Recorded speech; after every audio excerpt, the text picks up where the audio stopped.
Did you survive the retrograde? Let's talk about the rest of the month and what we have looking forward to in August 2019. Stay tuned.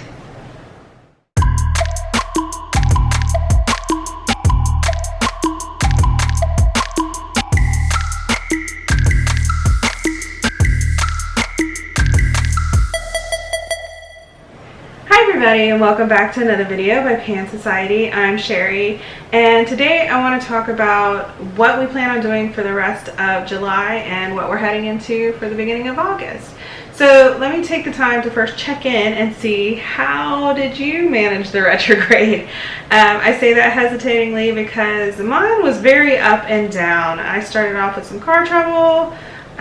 Then things got better, and then things got weird, and so it was a total roller coaster for me. But I think I'm ending on a strong note. I don't know if you watched the video that Laura did when she talked about Mercury coming into Chiron, and Chiron being the healer.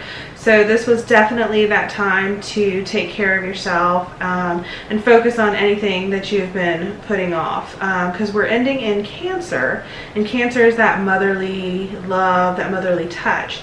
So you definitely want to take a lot of self-care here, especially in these last couple of days as we're winding down and getting out of this retrograde and starting to head back into a normal functioning energy. Now, as we're ending in Cancer and we're ending this retrograde, on the 31st, which is Wednesday, we are having a new moon. So that's this great time to start thinking about what ritual you're going to do, or spell, or what intention you're going to put out there heading into August. I like that this new moon is at the end, like it's the last day of this month, that, you know, and it's at the end of this retrograde. I think it's like, you know, that perfect timing, because we've, you know, if you have been working on self-care, you have been possibly going through a battle, like an emotional battle, and this is that time to just offload it and then begin with something new and create something new.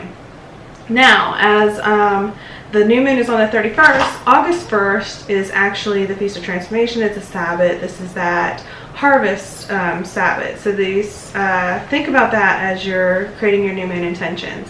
That Sabbat is for when we're harvesting corn, wheat, any of the crops that are coming in, typically depending on where you live.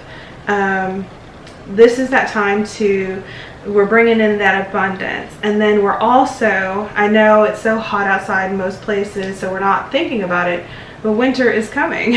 So while we're bringing in this abundance and the grains, it's time to think about how we're storing it, and thinking of this figuratively and, you know, literally how we're storing it. This is money, maybe abundance that you're bringing in.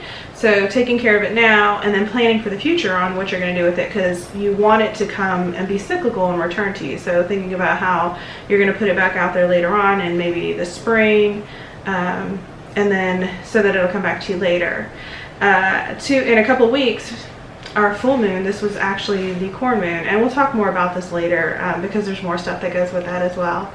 So if you already have plans for the new moon and maybe some rituals you're doing, comment down below, let us know what you're doing, or comment on the Facebook post.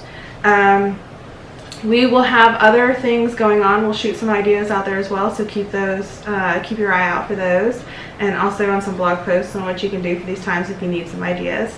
Thank you so much for sharing your time with me today. Don't forget to comment, share, like, and subscribe, and I'll see you next time in another Pan video.